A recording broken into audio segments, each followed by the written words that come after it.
Jadi ketika lo memang udah nggak serak entah dari ya udah pasti dong, namanya juga awal ketemu ngeliat fisik, munafik kalau nggak ngeliat fisik anjing. Utamakan dulu ini, jangan ini dulu yang di atas ini ya.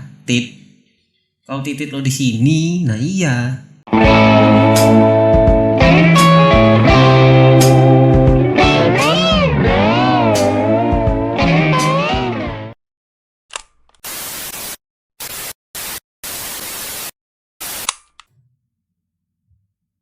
Oke, selamat datang kembali di channel gua Ega Kis bersama gua Ega Zubanda. Nah, di video kali ini gua Quora Time, gua mau menceritakan cerita dari platform Quora. Ya mungkin si brother-brother kalian ini belum ada yang tahu sama platform Quora. Ya, Quora ini tempat orang yang cerita-cerita gitu. Nah, di sini gua nyarinya dan gua menceritakan kembali. Oke, so langsung aja. Jadi dengan kata kunci, cari kata kuncinya ya kan. Apa pengakuan terbesar dalam hidupmu? Ini ada yang kayaknya menarik sih ini. Saya pernah menyembunyikan seorang gadis selama 3 hari di rumah saya. Oh ya, sorry, ini namanya anonim. Ya gua sensor. Dan di sini juga memang anonim sih, bukan nama aslinya. Jadi oke, check it out.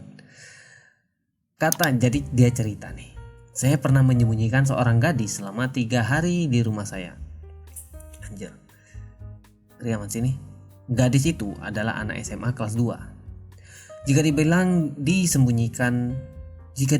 disembunyikan, saya merasa ragu karena memang dia bersedia tinggal bersama saya selama 3 hari. Namun orang tuanya datang dan menuduh saya telah menculiknya. Saat itu saya bertemu dia via media sosial dan kita bertemu di sebuah kafe untuk bertatap muka secara langsung. Maksudnya apa ini? Baru kenalnya di sosmed, ketemu di kafe, bertatap muka. Why banget sih. Lanjut.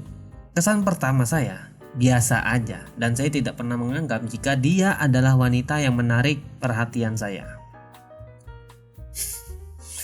Bahkan kencan pertama kita berlalu begitu saja.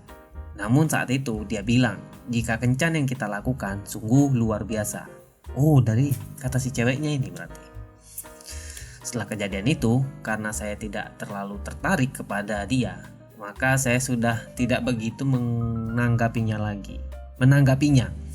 jika ada pesan masuk darinya.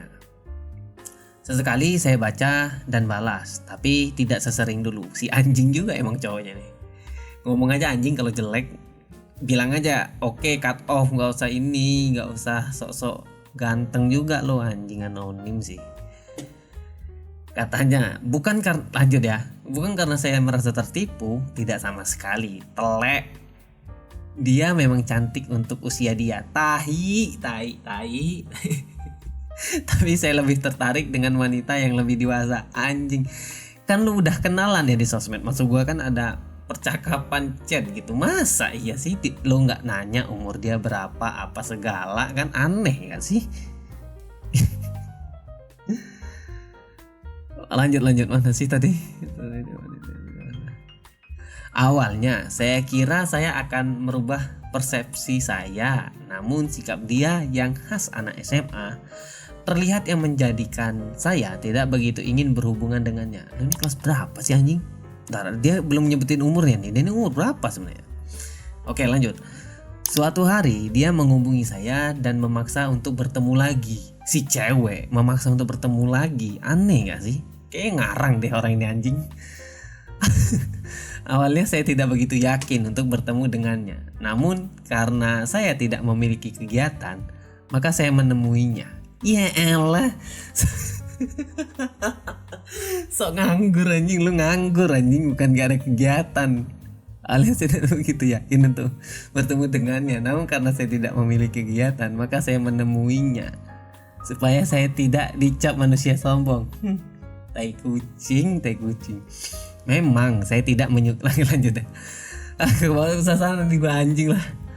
Memang saya tidak menyukainya, tapi tidak mungkin setelah bertemu pertama kali itu saya tiba-tiba merubah sikap saya. Pokoknya gue stop dulu sini. Gini ya teman-teman, kalau lo kenalan gitu sama cewek di media sosial, terus ada rencana mau ketemuan, udahlah, jujur aja, realistis aja. Gak usah sok-sok gak enakan, gak usah sok-sok menghargai perasaan dia. Karena apa? Dengan cara lo seperti itu, si cewek atau mungkin si cowok, ibarat kata ya balik arah lah, maupun si cewek maupun si cowok, itu tuh ngerasa kayak ada harapan. Jadi ketika lo memang udah gak serak, entah dari, ya udah pasti dong, namanya juga awal ketemu ngeliat fisik. Munafik kalau gak ngeliat fisik anjing. Udahlah, gak usah sok-sok inilah, pasti fisik yang dilihat. Kalau kiranya udah memang nggak tertarik, nggak menarik, ya udah lo bilang oke, terima kasih ya, pakai bahasa lo lah gimana caranya kan, pokoknya secara halus ya, jangan pula lo langsung anjing, nggak sesuai apa ya, jangan gitu juga ya, sehalus mungkin, sewajar mungkin, biar nggak nyakitin perasaan dia, tidak menyinggung dia juga ya, nggak apa-apa, yang penting lo terus terang. Udahlah, realistis aja dar, gak usah sok-sok apa nih mengubih saya, memaksa bertemu lagi. Memaksa cewek memaksa bertemu lagi itu gimana sih? Lanjut, ketika kita bertemu di tempat yang sudah kita sepakati, saya pun mengajaknya ke rumah saya. Otak lu anjing, lu ngomong gak apa, tidak terlalu tertarik, tapi yang sudah kita sepakati, saya pun mengajaknya ke rumah saya itu apa anjing? Untuk beberapa minggu di rumah tidak ada orang selain saya. Orang tua saya pergi bekerja dan saya tidak tahu kapan mereka pulang saat itu. Si anjing emang. Ketika kami berdua berbincang, tidak lama kemudian dia mengatakan sesuatu jika dirinya sangat menyukai saya dan ingin menjadi pacar saya. Dia juga bilang jika dirinya ragu, namun dia harus memastikan apakah saya menyukai dia juga, supaya dia tidak memikirkan saya terus menerus. Si anjing sok ganteng bangsat, brengsek juga. Untuk beberapa saat saya diam, lalu saya mengatakan sesuatu yang akan memberatkannya jika menerima saya, yaitu saya berkata apakah dia mau diperlakukan apa saja oleh saya. Dalam kurung, semua orang pasti paham jika cowok dan cewek berada di tempat sepi apa yang akan dilakukan, dan begitu pun juga dia paham. Mesum lu anjing, gak usah sok ini munafik lu, itu namanya anjing.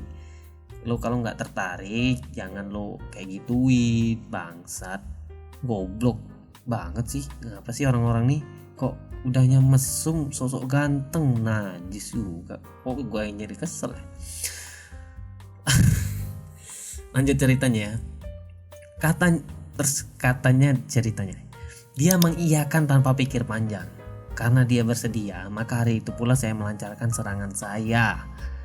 Jujur saja, itu kali pertama saya melakukan hubungan badan dengan seorang perempuan. Dan setelah kejadian itu, saya tidak pernah melupakan bagaimana rasanya menikmati tubuhnya yang meskipun terlihat kurus namun sedikit berisi deh.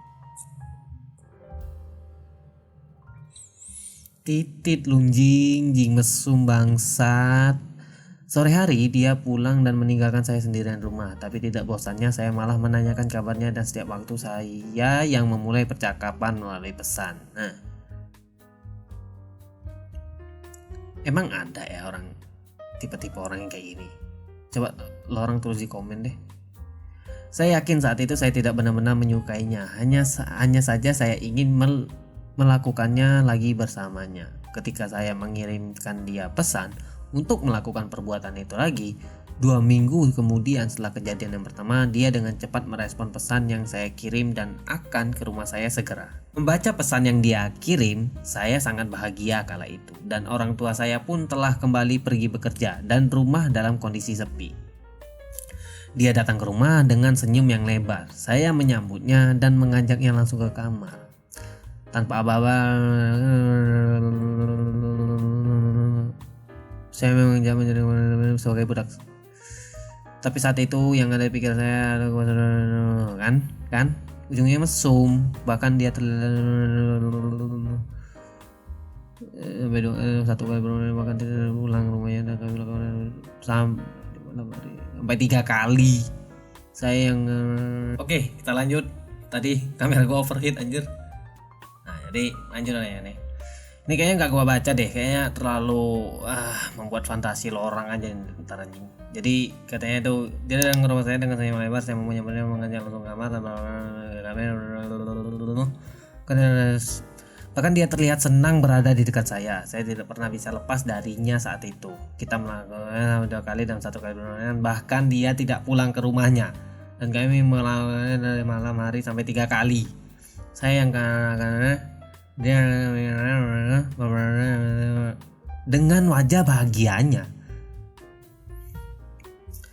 3 hari si cewek ini ada di rumah si cowok brengsek ini katanya, tanpa pulang untuk mengganti baju, dan baju saya yang dia pakai selama di rumah saya. Berarti si cewek ini pakai baju dia aja gitu selama dia di rumahnya. Nah, lalu si cewek ini menceritakan latar belakangnya. Wait dulu. Kenapa harus 3 hari baru bercerita? Kenapa nggak di hari pertama itu dia bercerita? Apa? Kayak ini cerita terlalu aneh sih. Di hari itu dia bercerita jika dirinya adalah anak yatim. Bapaknya sibuk bekerja dan dia tinggal bersama bibinya yang galak. Karena dari itu dia sangat betah tinggal di rumah saya. Bibinya tidak pernah menghubunginya sekalipun setelah kepergiannya. Tapi di saat yang bersamaan, bapaknya datang ke rumah menggedor pintu. Saya pun menghampirinya dan saat itu juga saya dipukulnya. Dan dia mengatakan jika saya telah menculik anaknya. Ya iyalah anjing. Anaknya hanya diam dan menuruti perkataan bapaknya, pergi meninggalkan saya.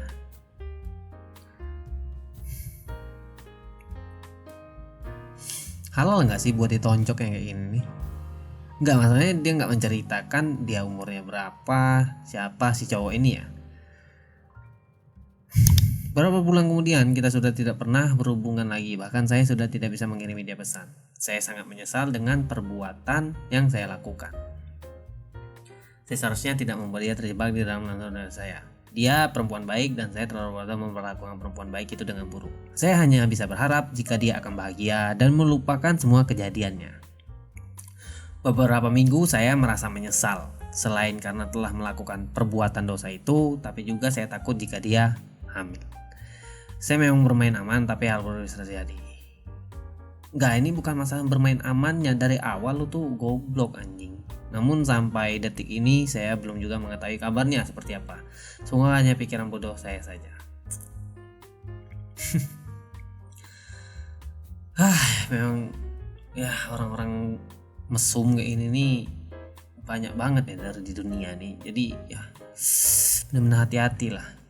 Dan gue nggak tahu ya ini cerita asli atau enggak, karena ini nih anonim juga aslinya, nggak pakai akun asli, dan gue yakin ini pasti fiksi sih. Janggal banget soalnya, apa ya, aneh nggak sih? Aneh, jelas aneh sih, ini jelas aneh, nggak mungkin, kayaknya nggak mungkin ada gitu kejadian kayak ini, nggak ada. Ini udah jelas fiksi, dia berandai-andai ya yang dia inginkan. Nggak percaya sih sebenarnya. Cuman terlepas dari nyata atau enggak, ya buat jadi apa ya bahasanya itu, buat pelajaran nih buat lo orang, mau cewek mau cowok ya, tolonglah. Kayaknya semua orang ini punya hawa nafsu gitu. Cuman kan nafsu tuh di bawah ya. Di atas ini kan ini nih, akal, ada otak. Utamakan dulu ini. Jangan ini dulu yang di atas ini. Ya, kalau titit lo di sini, nah iya. Sebuah tuh tolonglah. Karena tindakan pelecehan tuh terlalu sampah sih menurut gua, jujur aja. Jadi menurut gua janganlah yang begitu-gitu ya. Tolonglah sekolah yang benar, pentingnya sekolah, dan bedakan mana concern mana enggak. dia ini jatuhnya apa ya, kalau dari case ini ya dia nggak tahu ya, dia ini nggak spesifik gitu dia ini memaksa atau enggak, cuman katanya tiba-tiba masa suatu hari dia menghubungi saya dan memaksa untuk bertemu lagi. Masa si cewek kayak gitu, kan nggak mungkin ya. Awalnya saya tidak begitu yakin untuk bertemu dengannya, namun karena saya tidak memiliki kegiatan, ya nganggur nih jelas nih, abang-abang nganggur mesum, nggak ada kerjaan mesum. Udah gitu aja lah kisahnya ceritanya ding. Dan gua penasaran sama komennya nih. Wait, mana komennya? Wih, bisa ya kamu sejahat itu meski cewek itu juga suka kamu dan mau melakukan apapun untukmu. Tapi secara hukum dia masih anak-anak. Iyalah, masih 2 SMA, di bawah 18 tahun juga. Bisa kena undang-undang perlindungan anak kamu. Harusnya kamu bisa kontrol karena kamu yang pegang kendali. Kamu bayangin, iya dong. Pasti nggak terima kamu mintanya cewek kemungkinan karena ada yang balas, kemungkinan ini fiksi, tidak usah ditanggapi serius, kan anon juga. Iya sih, kayaknya ini fiksi deh, nggak mungkin nih kayaknya ada orang kayak gini ya kan. Jadi sekian itu dulu cerita dari Quora dengan kata kunci apa pengakuan terbesar dalam hidupmu. Oke, sekian, terima kasih. Gua pamit, sampai bertemu di konten gua selanjutnya. Bye bye.